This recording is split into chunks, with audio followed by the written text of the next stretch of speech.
Hi. Okay, time for another mini class, and I'll share my screen. You can see, get started with myrrh. We're talking about myrrh today, right? One of the classic, most famous medicinal plants, along with frankincense, right? And we all know why. Okay, so oops, sorry, I moved something in the way of changing the screen. Okay. Myrrh is called Commiphora myrrha. Myrrha. I'm not sure how you say the last part, but check out this tree. Isn't it amazing? Look, it obviously grows in the desert. So it's native to the Arabian Peninsula, like Oman and Yemen, a lot like frankincense, and to Africa. It's very spiny, and it grows to a height about 13 feet. So it's not a super tall tree.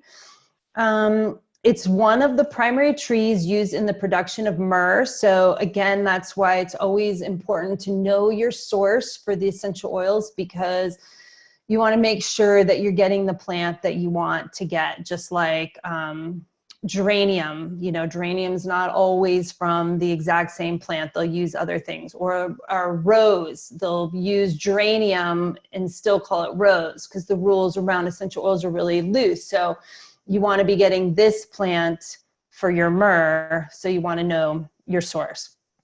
Okay, so enough on the soapbox with that. So it's a resin made from dried tree sap. So here you go.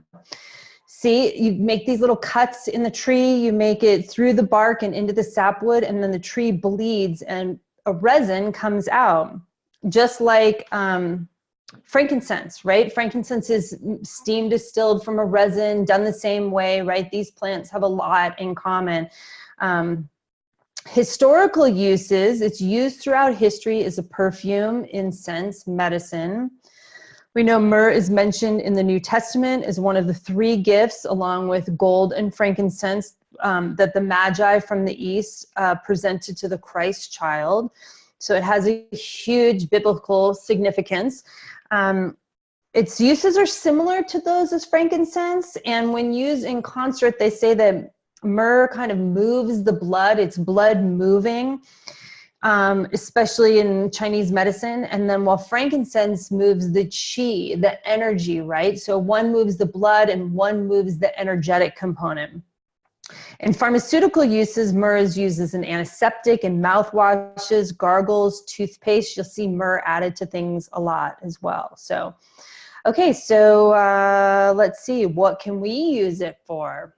All right, so it's analgesic, meaning it's pain relieving. I think that's why it's used in a lot of teeth, mouth type things, kind of like clove.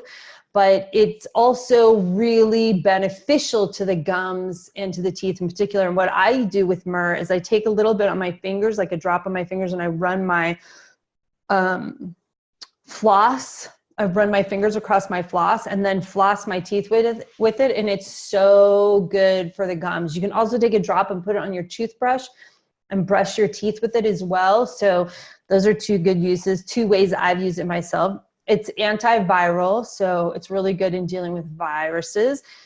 Herpes, it's one of the go-tos to use for herpes, like when you get little mouth cold sores, that kind of thing. Myrrh is a great one for that. And then we get into the emotional, more spiritual uses. It's really good for emotional trauma, helping you deal with any kind of heavy-duty trauma. It's very grounding, just like all the trees are very grounding, but myrrh in particular, right? It's got this really long, rich history as being used as a medicinal plant for spiritual and physical and emotional reasons for a really long time. So that's something important to pay attention to. And I think that plays into why we've used it so much, is because it is so grounding. It balances one's spirit between the ethereal and the earth. So again, you think about, this is a plant that they brought to the baby Jesus, just like frankincense is a plant they brought to the baby Jesus. And frankincense, along with myrrh, have these really long histories of this spiritual significance, you know, with frankincense, like connecting you to God, essentially, or whatever, you know, type of verbiage works for you, connecting you to the universe, to source, that kind of like life force energy.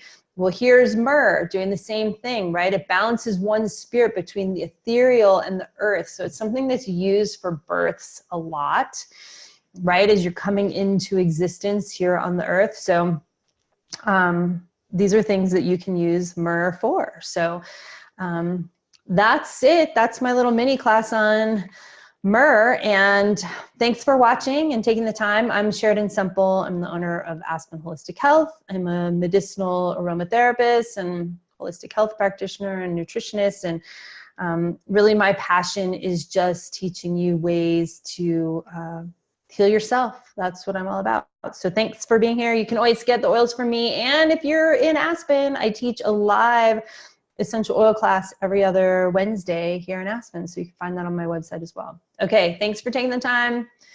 Thanks. Have a good night. Bye.